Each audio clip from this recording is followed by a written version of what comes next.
At the beginning of the movie, a basketball game is taking place at a school. Team Wolves is playing against Team Stalkers, and the Stalkers are currently winning. During a timeout, Team Wolves decide on a strategy. They will pass the ball to a player named Horse, and Horse must make sure the ball goes into the basket. Soon, the Wolves begin playing really well. However, Horse suddenly spots a burning black entity in the crowd. Seeing it makes him nervous, but he tries to control himself and focus back on the game. Dean passes the ball to Horse, and Horse tosses it into the air. The ball moves straight toward the hoop. Just then, Horse sees the same burning black entity standing beneath the hoop and slowly moving toward him. Meanwhile, the ball drops perfectly into the basket. As the entity is about to reach him, the entire stadium erupts in celebration over the victory. Terrified, Horse runs toward the locker room. As soon as he reaches inside, he begins opening his locker, his body covered in goosebumps from fear. He takes something out from inside and decides to destroy it. At that moment, he hears the heavy footsteps of the entity approaching him. Before it can reach him, he smashes the object with a weight. He mutters, "It's gone," and shouts, "Leave me alone!" Still frightened, he slowly moves forward to check if the entity has disappeared. Just then, the door suddenly opens, but instead of the entity, his teammates rush in, happily celebrating their victory. We then see Horse taking a shower, relieved that the entity is finally gone. Suddenly, he notices black water emerging from his back. He turns off the shower and turns around only to see the same burning entity standing in front of him. It forces its hand into his mouth, and Horse's entire body suddenly bursts into flames. His teammates rush into the bathroom and are horrified to see Horse burning alive right in front of their eyes.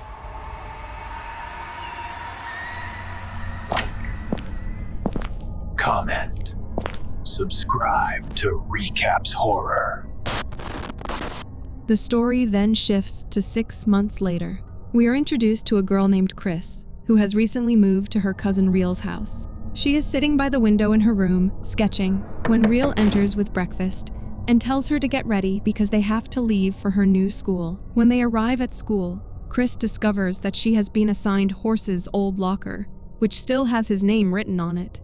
She asks Real why it says Horse, and he explains that it was the nickname of a student named Mason Raymore. Just then, Dean angrily approaches and tells Chris that she cannot use that locker. Grace joins Dean and asks Real about Chris, and he explains that she is his cousin. Dean then mocks Chris, saying that he heard she just got out of drug rehab after killing her father. At that moment, Ellie steps in and tells Dean to stop talking nonsense, but he continues making fun of Chris. Suddenly, Chris kicks Dean hard.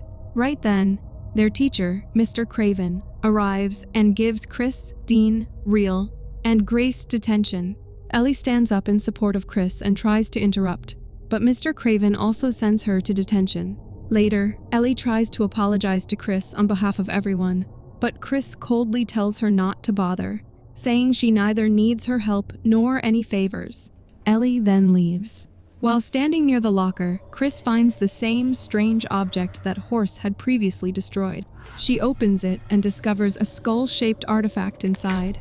When she examines it closely, it appears to be a whistle. Just as she's about to blow it, the school bell rings, so she stops and puts it in her bag. Then the 5 of them join Craven's class for detention. During this time, the whistle accidentally falls out of Chris's bag onto the desk. Chris tells Mr. Craven that she found it in her locker, and he begins inspecting it. He comments that it looks like a whistle or a kazoo. When he examines it closely, he notices a few words engraved on it and reads them aloud: Kaba and Pixan. Grace translates the words and says that they mean summon the dead. Chris tries to take the whistle back, but Craven stops her, saying he will keep it since it was found on school property. He then ends the detention and assigns them a project as punishment. Later, Ellie suggests that everyone should meet at Grace's house in the evening to work on the project together. Meanwhile, in the classroom, Craven is seen searching online for similar artifacts and discovers that such items can sell for a very high price. To determine its value, he decides to check if the artifact is in working condition. When he blows the whistle, the glass on the classroom door suddenly cracks. Startled, he realizes that the artifact actually works. On the other hand, Real remembers that he forgot his book in the classroom and rushes back to get it. As he approaches, he sees Craven leaving the classroom and heading toward the washroom. Real goes inside to grab his book, but while doing so, he notices Craven's laptop and is shocked to see the extremely high selling price listed for the artifact. Outside the school, a boy approaches Chris and starts talking to her. He introduces himself as Noah, a youth pastor. Chris tells him that she is not really into religion, but he still invites her to visit his church sometime. However, he then tries to sell her drugs. At that moment, Real interrupts, but Noah easily overpowers him. He threatens Real before leaving. Afterward, Real tells Chris that the town's parents idolize Noah and send their children to his church, but in reality, he secretly sells them drugs, and one kid even died because of it. The scene then cuts to Craven booking a luxury vacation. However, he soon realizes that the artifact is missing. He starts searching for it everywhere but cannot find it. On the other hand, everyone gathers at Grace's house to work on their project. Real then shows them the artifact, which he had secretly stolen from Craven's desk. Meanwhile, back at the school, Craven hears some strange noises coming from the hallway. He steps out of his classroom to investigate and calls out for Charlie, the cleaning staff member. At that moment, Craven notices a man wearing hospital gown, standing motionless in the hallway. He warns him that he has called security and that the school is closed.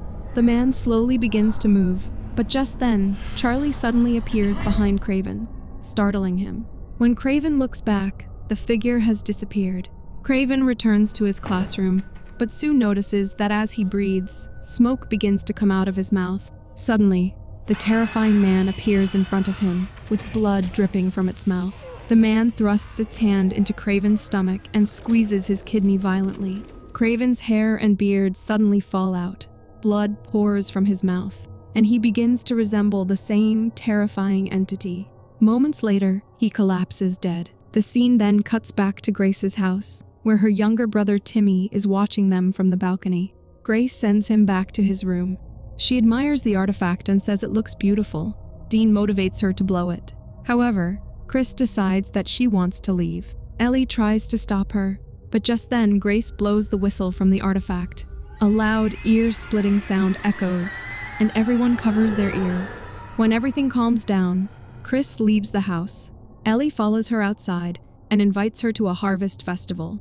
She explains that this might be the last time everyone will be together like this, because soon, everyone will move forward with their lives. Just then, Real also comes outside, and Ellie asks Chris to text her about the harvest festival before leaving. After Ellie leaves, Chris asks Real if Ellie is straight, and Real replies that he doesn't know. Later that night, Chris tries to text Ellie but keeps deleting and rewriting the message, unsure of what to say. She types that she is scared to go anywhere and afraid she might mess up her life again, but she still wants to get to know Ellie, even if she is straight. She also writes that Ellie's smile is the best thing she has seen all year. Just then, Chris looks outside her window and sees someone standing on the tree branch in front of her house. Someone who strangely looks like her. At that moment, Real suddenly enters her room, startling her. Chris tells him that someone was standing on the tree, but when they look again, the figure is gone. By mistake, Chris ends up sending the message to Ellie, and soon, Ellie replies with a positive response. Chris feels embarrassed and shares the message with Real. Meanwhile, Grace is sitting by the pool, working on her project, when she suddenly hears a noise. A faint whisper calls her name, and she assumes it is her younger brother, Timmy. She gets out of the pool, and then hears the whisper again. Moving forward cautiously, she suddenly hears a sound behind her. As she turns around, something quickly crawls past behind her. She then notices someone hiding behind a piece of furniture. Thinking it is Dean trying to scare her, she nervously walks toward the furniture, but when she checks behind it, no one is there. Suddenly, someone touches her. She screams and turns around, only to see Timmy standing at a distance, telling her that their mom is calling her inside. The whole experience leaves Grace badly terrified. The next morning, the school holds an assembly to mourn the death of Mr. Craven. Grace tells Chris and Real that Craven died the previous night, and Ellie adds that he had stage 4 lung cancer. During the assembly, Ellie suddenly notices a girl sitting in front of her whose head begins to vibrate, accompanied by disturbing bone-cracking sounds. The girl slowly bends her head backward, and her face resembles Ellie's. The girl then whispers Ellie's name. At that moment, Grace returns the skeleton whistle to Chris, and when Ellie looks forward again, the strange girl has disappeared. Chris then decides that she should return the artifact to Mason's family, and Ellie agrees, offering to go with her. They then head to Mason's house. When they arrive, Chris knocks on the door, but finds it already open. They step inside and call out to see if anyone is home. Just then, Chris hears a noise coming from one of the rooms. She peeks inside and sees that the room is filled with many antiques. At that moment, Mason's grandmother, Ivy, comes downstairs and tells them that the bank is about to take away the house. She then takes them into the room full of antiques. Ivy explains that she spent her life traveling the world collecting these items. She says that every culture, faith, and philosophy has its own beliefs about death. When Chris asks if the skeleton whistle belongs to her collection and tells her that she found it in Mason's locker, Ivy replies that Chris didn't find it. The artifact found her, just like it found her grandson, and once found her as well. She explains that years ago she found it in a back alley market in Guatemala. It took the lives of her daughter and grandson, and will claim many more. When Chris asks what it is, Ivy calls it Inchoka.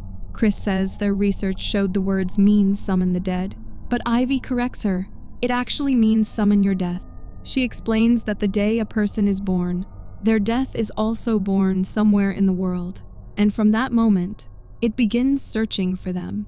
If someone is destined to die at 90, it will take 90 years to find them. If they are meant to die at 30, it will find them in 30 years. But if someone hears the whistle scream, everything changes. Their death finds them much sooner.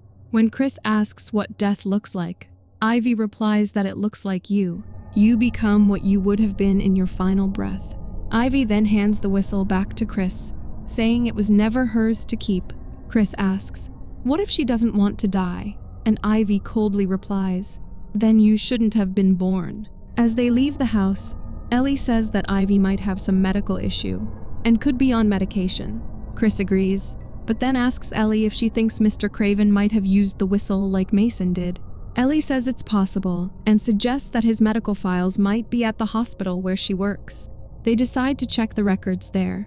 At the hospital, they enter the records room and manage to find Mason's file. The report states that doctors used Mason's dental records to confirm his identity because his body had been badly burned.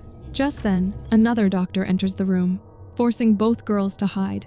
As Chris reads further, she asks Ellie how old Mason was when he died.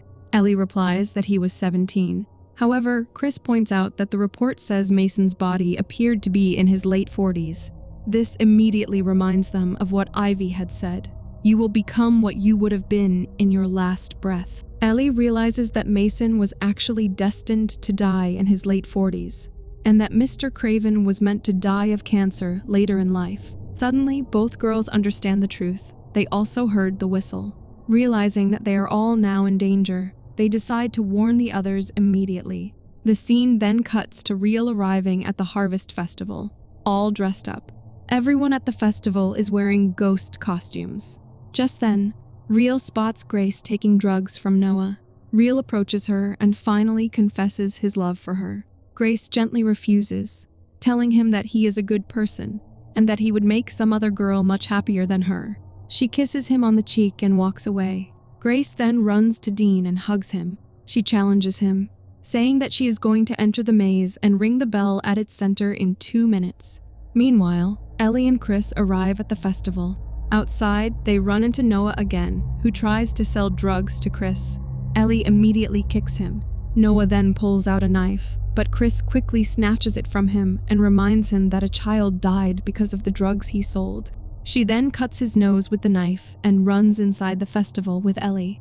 Inside the maze, Grace continues moving forward while people dressed as ghosts jump out to scare her along the way. She keeps searching for the bell in the center. Suddenly, she notices an old woman standing in front of her. The woman slowly turns toward her and whispers Grace's name. As Grace tries to run away, the woman suddenly appears in front of her again and begins following her. Grace calls Dean while continuing to hear whispers of her name. She tells him about the old woman, but Dean doesn't take her seriously. Suddenly, the woman appears right in front of her again. Frightened, Grace falls to the ground as the woman begins crawling toward her. Gathering her courage, Grace grabs a shovel. The woman points toward Grace's back. When Grace turns around, she suddenly sees the woman behind her and swings the shovel at her. Both Grace and the woman collapse to the ground. Grace sees the old woman lying on the ground and realizes that the wound she gave her has also appeared on her own head. Suddenly, the woman smiles, then slowly rises in a horrifying, twisted manner, and then she starts chasing her. Grace runs in panic until she reaches a dead end in the maze. Luckily, Grace finds a small opening and starts crawling through it. Soon, she realizes that the old woman is crawling behind her. As Grace tries to move faster, the woman grabs her leg and begins pulling her back. She then pierces her finger into Grace's leg. The woman forces her hand into Grace's mouth, and half of Grace's body begins turning old. Somehow, Grace manages to free herself, crawls out through the opening, and reaches the bell that ends the game. She tries to reach the bell, and just then, she hears a haunting sound behind her. Suddenly, the old woman appears hanging above her and drains the life out of Grace, turning her into the same aged form, because in the future, Grace was destined to die at that age. Despite this, Grace manages to ring the bell. At that moment, Dean arrives and is horrified to see Grace's lifeless, extremely aged body hanging in front of him. Later, at the school basketball court, Ellie and Chris explain the truth about Grace's death to Real and Dean. Dean refuses to believe them and says that it wasn't Grace, just someone dressed like her. Chris explains that it really was Grace, and that she was meant to die of old age. Ellie adds that Grace blew the whistle, but they all heard the sound, which summoned all of their deaths. Real then blames Dean for daring Grace to blow the whistle. Dean punches Real and tells him that he knows Real had a crush on Grace, but people like him never stood a chance. Hurt by this, Real runs away, and Dean eventually leaves as well. Dean later reaches home drunk and sneaks into his room. When he turns on the light, he suddenly sees the reflection of an injured man in the mirror and is terrified. The man slowly starts moving toward him, but when Dean quickly switches on a brighter light, the figure disappears. Meanwhile, Real sits alone in the rain. Ellie tells Chris that Real had loved Grace since they were kids. Chris says they need to find a way to stop the curse, and they decide to go back to Ivy. Chris then shares her past with Ellie. She reveals that, about a year ago, she overdosed on drugs. Her father found her and rushed her to the hospital, but on the way, a truck crashed into their car. Chris believes that her actions caused her father's death and that she can never change that. Ellie listens to her carefully and then kisses her, reminding her that everyone carries some kind of burden within them.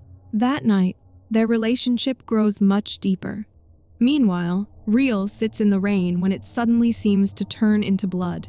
He then sees terrifying visions of his own death being crushed inside a steel mill machine where he works weekends. Moments later, everything returns to normal. The next day, Chris, Ellie, and Real go to visit Ivy, who is now in very poor condition and clearly close to death. Chris tells her that the curse has already taken their friend, and if there is a way to stop it, Ivy explains that death is unstoppable. Once it is summoned, it will not relent. However, she reveals that there is one way to change its course. Give your death someone else's life. She explains that when death is near, a person can mark someone else with their blood and offer them as a sacrifice to Inshoka, allowing the curse to spare them instead. At that moment, Chris suddenly sees her own death standing behind her. The figure has a syringe stuck in its arm.